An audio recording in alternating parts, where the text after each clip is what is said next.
ప్రతి దినము దేవుని సన్నిధిలో దేవా నీ కృపావతతో నన్ను బలపరచుము, దినమెల్లా మేము సంతోషించలాగున ఈ వార్తను మాకు దయచేయమని ప్రార్థించి ఒక దినాన్ని ప్రారంభిస్తున్నాం. నేటి దినపు వాగ్దానముగా సామెత 16:3 తీసుకున్నాం. నీ పనుల భారము యెహోవా మీద మోపుము, అప్పుడు ఆయన నీ ఉద్దేశములను సఫలపరచును.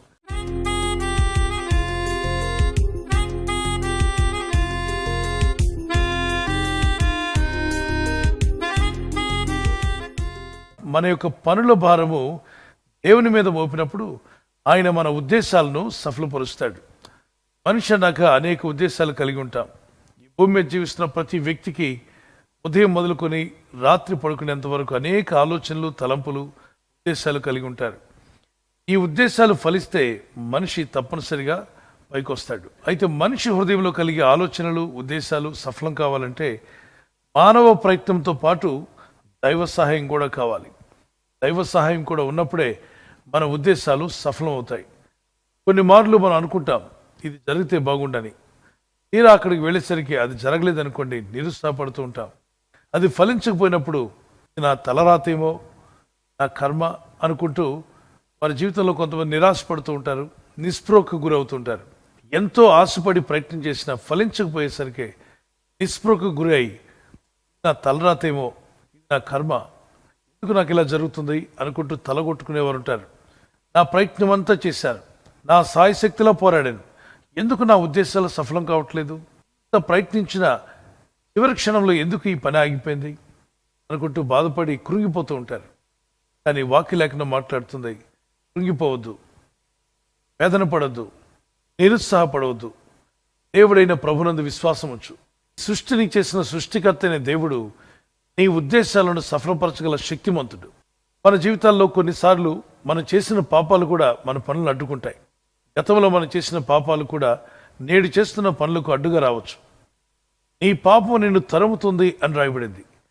పరిశుద్ధ గ్రంథంలో రాజులు చాలా ప్రయత్నాలు చేశారు, కానీ యెహోవాను ఆశ్రయించినంత కాలము అతడు చేసిన ప్రతి దాంట్లో కూడా వర్ధిల్లాడు. ప్రతి పని కూడా సఫలమైంది. దేవుని ఆశ్రయించి పనిచేసిన ప్రతిసారి వారు వర్ధిల్లిరని రాయబడింది. అదే రాజు దేవుని ఆజ్ఞకు అతిక్రమించి అవిధేయుడిగా మారి దేవుని వాక్యానికి విరుద్ధంగా కొన్ని పాపాలు చేసిన తర్వాత తను ఏ పని చేసినా విఫలులు అవ్వడం జరిగింది. సఫలుడు కాలేదు కదా, విఫలుడు అయ్యాడు. యెహోవాను ఆశ్రయించినంత కాలము వర్ధిల్లాడు, దేవునికి విరోధంగా జీవించినంత కాలము అన్నింట్లో ఆటంకాలే, అభ్యంతరాలే. అనేక మార్లు ఫెయిల్ అవుతూ వచ్చాడు. తను సక్సెస్ అవుతున్నప్పుడు అనుకున్నాడు ఇదంతా నా మేధస్సు, నా జ్ఞానం, నా తెలివితేటలు అనుకున్నాడు. అనుకొని పాపంలో పడ్డాడు. దోషంలో పడిన తర్వాత ఎంత తెలివిగా ప్రయత్నించినా విఫలం అవుతూ వచ్చాడు. ప్రయత్నాలు ఫలించలేదు. దేవుని యందు భయభక్తి కలిగి ప్రతి పనికి ముందు ప్రార్థించి ముందుకు వెళ్ళినప్పుడు జయం పైన జయం, ఎక్కడికి వెళ్ళినా విజయోత్సవంతో తిరిగి వచ్చేవాడి దావీదు. ప్రతి విషయంలో జయం కలిగింది. తాను కాస్తున్నటువంటి గొర్రెలను ఒక ఎలుగుబంటి వచ్చి ఒక గొర్రెను లాక్కొని వెళ్ళిపోతుండగా ప్రార్థనా బలంతో దేవుని దగ్గర మొరపెట్టి మనోధైర్యం కలిగి పరిగెత్తుకుంటూ ఎలుగుబంటి మీదకి వెళ్ళి పడతాడు. పడి దాని నోటనున్న గొర్రెను విడిపించి ఆ ఎలుగుబంటిని హతం చేసి ఆ గొర్రెను రక్షించుకుంటాడు. ఇలాగే భక్తి ప్రార్థనలో ఉంటుండగా తన గొర్రెల మంద మీద ఒక సింహం దాడి చేసి ఒక గొర్రెను తీసుకుని పోతుండగా సింహం మీద కూడా పరిగెత్తుకుంటూ వెళ్ళిపడి ఒక మేక పిల్లను హతం చేసినట్టుగా ఆ సింహాన్ని హతం చేసి దాని నోటి నుండి గొర్రెను రక్షించుకుంటాడు. ఇదే దావీదు ఇంకా ప్రార్థనలో, భక్తిలో ఆరాధకుడిగా ఉన్నప్పుడు తనకంటే ఎన్నో రెట్లు బలమైన వాడు, శక్తివంతుడైన గొలియాతు మీద గొప్ప విజయాన్ని పొందుకుంటాడు.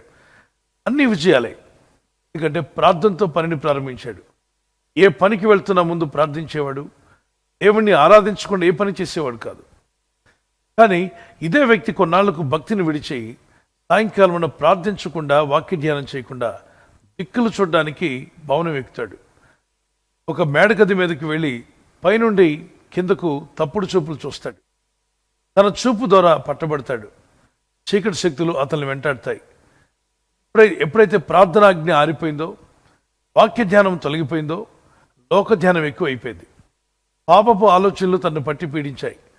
దురాశ గర్భం ధరించి పాపంలోకి ఈడ్చుకుని పోయిందట.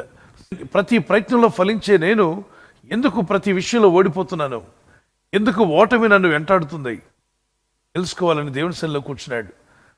దేవుని వాక్యము అతన్ని గద్దించింది. నువ్వు ఒకప్పుడు ప్రార్థనలో ఉండేవాడివి, వాక్యం ధ్యానించకుండా ప్రార్థించకుండా ఏ పని చేసేవాడు కాదు. కానీ ఇప్పుడు ప్రార్థనలో అలసత్వం, వాక్యం విషయంలో నిర్లక్ష్యం, దేవుని విషయంలో అవిధేయత, ఈ మూడు కూడా ఆ వ్యక్తిని వెనక్కి లాగి వేశాయి. అది గ్రహించిన దావీదు ప్రార్థన చేశాడు, ప్రభువా నా యందు శుద్ధ హృదయం కలుగు చేయి, నాకు నూతన మనసు దయచేయి, మరలా నేను చేసే ప్రతి పని కూడా సఫలం అవునట్లు నాకు జయం కావాలి, నీ సహాయం కావాలి. నా సాయశక్తులనే ప్రయత్నించినా ఓడిపోతున్నాను, నీ సహాయం ఉంటే నేను జయిస్తాను. దయచేసి మీ సహాయం నాకు కావాలి, నీ కృపను మరలా నాకు దయచేయి. దయచేసి నాలో పాపాలు తీసివేయండి, నన్ను పరిశుద్ధపరచండి, హిస్సోపుతో నన్ను కడిగి పవిత్రునిగా చేయండి, నీ కృపలో నన్ను బలపరచు అంటూ ప్రార్థన చేసి ఆ తర్వాత ప్రయత్నాలు చేయగా మళ్ళా దేవుడు అతనికి సాయం చేయడం ప్రారంభించాడు. ప్రార్థన చేయకుండా పనికి వెళ్ళొద్దు, బైబిల్ చదవకుండా బయటికి వెళ్ళొద్దు. ఇది ఒక చిన్న నియమంగా పెట్టుకోండి. ప్రతిరోజు బైబిల్ చదువుట్లో ప్రార్థించడంలో ఆసక్తి కలిగి ఉండండి. మన పనుల భారం దేవుని మీద మోపుదాం. ప్రార్థిస్తున్నా కూడా కొన్నిసార్లు విఫలం అవుతున్నారా? ఏదైనా రహస్య పాపం అంటే ఒప్పుకొని విడిచిపెట్టండి. దేవుని వాగ్దానాలు తీసుకుని ఇది నాలో ఇది నెరవేరుతుంది, అది నెరవేరుతుంది అని ముందు దేవుని వాక్యానికి విరుద్ధంగా ఏదైనా మన జీవితంలో ఉంటే దాన్ని తీసేసుకోవాల్సిన అవసరం మీదే ఉంది. ఎందరికీ తెలుసు, థామస్ ఆల్వా ఎడిసన్, ఆయన తల్లి చిన్నతనంలో ఆయనకి చెప్పింది, బైబిల్ అనేది నీకు టెక్స్ట్ బుక్గా ఉండాలి, ప్రార్థన అనేది నీ జీవితంలో ఒక భాగమై ఉండాలి. ప్రపంచంలో మొట్టమొదటిగా బల్బు కనిపెట్టిన వ్యక్తి ఎడిసన్. ప్రార్థించి బైబిల్ చదువుతూ ప్రయత్నించినటువంటి వ్యక్తి అద్భుతమైన ఇన్వెంటర్గా మార్చబడ్డాడు. నేడు ప్రపంచంలో మనం వాడుతున్న అనేక విషయాలను కనిపెట్టి ఇతను సిద్ధహస్తుడయ్యాడు. కారణం, బైబిల్ చదవకుండా బయటికి వెళ్ళేవాడు కాదు, ప్రార్థన చేయకుండా ఏ ప్రయత్నం చేసేవాడు కాదు. నేడు ప్రపంచం అంతా వెలుగులతో దివ్య దీపమానంగా వెలిగిపోతుంది అంటే ప్రార్థించి ప్రయత్నించిన వ్యక్తి యొక్క ఫలితమే. ఈరోజు మీ జీవితంలో కూడా ప్రార్థించండి, ఆ తర్వాత మీరు ఫలిస్తారు. ప్రార్థన అంటే ఏంటి? మన మనసులో ఉన్న భారాన్ని, మన గుండెలో ఉన్న బరువుని, మన మనసులో ఉన్న వేదనను, ఇంత బాధను సృష్టికర్తైన దేవునితో పంచుకోవడమే. ఇలా మీ భారం అంతటిని ప్రార్థన ద్వారా ప్రభు మీద మోపి ఎప్పుడైతే మీరు ప్రయత్నాలు చేస్తారో మీ ప్రయత్నాలు యేసుక్రీస్తు అధికారం గల నామములో సఫలమవునుగాక. ప్రతి పనికి ముందు నా భారం దేవుని మీద మోపుతాను అన్నవారు మీ చేతిని పైకెత్తగలరా? ఆ విధంగా మనం ప్రార్థన చేస్తున్నప్పుడు తప్పక దేవుడు మీ పట్ల గొప్ప కార్యాలు జరిగించునుగాక. షల్ వి ప్రే. ప్రార్థన చేసుకుందాం. పరిశుద్ధమైన మా పరలోకపు తండ్రి, నీ నామములో ప్రార్థిస్తున్న నీ ప్రియులందరినీ జ్ఞాపం చేసుకున్నాడు. పరలోకమందున తండ్రి, మీ వాక్యంలో మీరు సెలవిచ్చారు, మా పనుల భారం నీ మీద మోపినప్పుడు మా ఉద్దేశంలో సఫలపరుస్తానన్నారు. ఈరోజు ఎవరైతే వారి పనుల భారం నీ మీద మోపి వారు ప్రార్థన చేసి ప్రయత్నం చేయబోతుండగా వారి ఉద్దేశములను ఫలింప చేయవాడు నీవే. వారి కుటుంబ విషయంలో, వారి భవిష్యత్తు విషయంలో, అలాగే ఆర్థిక విషయాల్లో, వారి పిల్లల విషయంలో కూడా వారికి ఉన్న మంచి ఉద్దేశాలు నీ నామ మహిమార్థమై నెరవేర్చేవాడు, ఫలింపచేయవాడు నీవే తండ్రి. దాసులు నీ దాసురాండ్రు నీ సేవ గురించి, నీ పరిచర్య గురించి, మందిరాల గురించి ఎన్నో ఉద్దేశాలు కలిగి ఉండగా వారిని ఫలింపచేయండి. ప్రపంచవ్యాప్తంగా ఇంటర్నేషనల్ ప్రేయర్ టీం ప్రతిరోజు ఉదయకాలం లేచి సాయంకాలం ప్రార్థిస్తుండగా ఈ లైఫ్ చేంజింగ్ ప్రేయర్ మీటింగ్స్లో పాల్గొంటున్న ప్రతి ఒక్కరూ ఈ దినమంతా ఈ వాగ్దానం పట్టుకుని ఎవరు ప్రార్థిస్తున్నా వారి ఉద్దేశంలో సఫలం అవునట్లుగా మీరు మీ దూతలకు ఆజ్ఞాపించండి. మీరు ఆజ్ఞాపిస్తే మా ప్రయత్నాలు ఫలిస్తాయి నాయన. యేసు నామములో ప్రార్థన చేస్తున్నాను. ఒకవేళ ఏదైనా దోషము కానీ, పాపం కానీ, శాపం కానీ వారిని అడ్డుకుంటూ ఉంటే కనికరము గల మా దేవా, వారి పాపాలు ఒప్పుకుంటుండగా వారి దోషములను క్షమించండి. వారి పాపములను పరిహరించి నీ పరిశుద్ధ రక్తంలో వారిని పవిత్రపరిచి సోపుతో కడిగి వారిని పవిత్రపరిచినట్లుగా వారిని శుద్ధీకరించి నూతన మనసును, నూతన హృదయాన్ని వారికి దయచేసి మీ రాకడ పర్యంతం వారు నీ కొరకు గొప్ప కార్యాలు చేయుటకు వారి ఉద్దేశాలు సఫలం అవునట్లుగా నీ కృపను, నీ సహాయమును వారికి దయచేయండి. ఈ ఉదయకాలం వారి ప్రయత్నాల్లో ఫలించలాగున నీ సహాయం ఇవ్వమని వేడుకుంటున్నాను తండ్రి. ఈ దినం ఎవరైతే ప్రయాణమై వెళ్ళబోతున్నారో, అది రైలు మార్గమైనా, ఆకాశ మార్గంలో ప్రయాణము, రోడ్డు మార్గంలో ప్రయాణము, నీటి మార్గంలో ప్రయాణం చేస్తుండగా, బస్సుల్లో, వాహనాల్లో ఎక్కడ ప్రయాణం చేస్తున్నా నీ ప్రజల ప్రయాణాల్లో నీ సహాయం దయచేయండి. ఉదయం బయలుదేరి సాయంకాలం ఇంటికి వచ్చేంత వరకు నీ కాపుదల, కాపాడే దూతల యొక్క సహాయము నీ ప్రజలకు దయచేయమని అడుగుతున్నాను. వారి కుటుంబస్తులను, వారి రక్త సంబంధులను, వారి ఇంటి వారిని, వారి బంధుమిత్రులందరినీ కూడా, ప్రపంచంలో ఉన్న ప్రజలందరినీ రక్షించండి. ఎవరైనా హాస్పిటల్లో ఉన్నా, ఐసీయూలో ఉన్నా ప్రభు, ఎవరైతే సీరియస్ కండిషన్లో ఉండి బాధపడుతున్నారో వారికి యేసు నామములో స్వస్థతను అనుగ్రహించండి. కృంగిపోయిన వారిని లేవనెత్తండి. మీ గాయపడిన హస్తమును చాపి వారికి ఉన్న సకల రోగాలను విడుదల ఇచ్చేయి. వారిని లేపి నడిపించడాన్ని సాక్షులుగా నిలబెట్టుకోండి. వారి ఇళ్లకు వచ్చి సాక్ష్యం ఇచ్చి దేవుని ఘనపరచుటకు సహాయం దయచేయండి. ఈ ఉదయకాలం ప్రతి రోగి యేసు నామములో స్వస్థత నొందును గాక. యేసుక్రీస్తు పరిశుద్ధ నామములో అడుగుచు వేడుకొనుచున్నాను నా పరలోకపు తండ్రి. ఆమేన్, ఆమేన్. యెహోవా నిస్సీ, యెహోవా నిస్సీ, జయమిచ్చావే స్తోత్రమయ్యా. యెహోవా నిస్సీ, యెహోవా నిస్సీ, జయమిచ్చావే స్తోత్రమయ్యా. మాకు జయమిచ్చావే స్తోత్రమయ్యా. మాకు జయమిచ్చావే స్తోత్రమయ్యా. నిన్ను పూర్ణ మనసుతో ఆరాధించు, నిన్ను పూర్ణ బలముతో ప్రేమించేదన్. నిన్ను పూర్ణ మనసుతో ఆరాధించు, నిన్ను పూర్ణ బలముతో ప్రేమించేదన్. ఆరాధన ఆరాధన ఆరాధన ఆరాధన ఆరాధన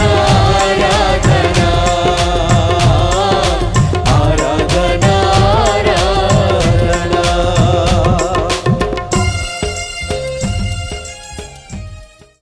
బర్త్డే జరుపుకునే వారికి happy birthday to you, many more returns of the day. God bless you. మీకు దేవుడిచ్చినటువంటి వాగ్దానం ఇర్మియా 1:8 నిన్ను విడిపించుటకు నేను నీకు తోడై ఉన్నాను. As you enter into new year, నూతన సంవత్సరంలో ప్రవేశిస్తుండగా దేవునితో నడిచే జీవితం, ప్రార్థించే జీవితాన్ని ప్రభు యేసు నామములో మీకు దయచేయునుగాక. God bless you with the long life. మరి యానివర్సరీ జరుపుకునే వారికి happy wedding anniversary, many more returns of the day. God bless you. ప్రభు మిమ్మల్ని దీవించి బలపరిచి ఆయన రాకడ కొరకు మిమ్మల్ని సిద్ధపరచాలని ప్రార్థిస్తున్నాం. మరి భార్య భర్తకు లోబడాలి, భర్త భార్యను ప్రేమించాలన్న లేఖనాలు చాలా అద్భుతమైన విషయాలు దేవుడు చెప్పాడు. అలా జీవిస్తే మీ కుటుంబాలు కలిసి ఉంటాయి, ఆనందంగా మీరు జీవిస్తారు. సో మీకు దేవుడిచ్చిన వాగ్దానము, మీ ఫలము నిలిచిండుటకును నేను మిమ్మల్ని ఏర్పరచుకుని నియమించితనే. మీరు ఫలించి అభివృద్ధి పొందే రోజు వచ్చునుగాక. ఒకవేళ గర్భఫలం లేకుండా ఉంటే యేసుక్రీస్తు నామములో మీకు ఫలము దేవుడు దయచేయునుగాక. పిల్లలు కలిగి ఉంటే మీరు మీ పిల్లలు కూడా వర్ధిల్లుదురుగాక. ఆమేన్.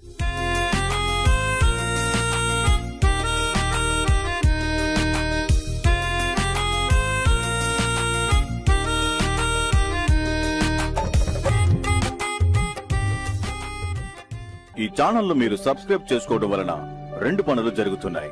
ఒకటి, సువార్త జరుగుతున్నది, ఆత్మలు రక్షించబడుతున్నాయి. రెండవది, పేదలకు అనాథలకు ఈ ఛానల్ ద్వారా సహకారం అందించడం జరుగుతుంది.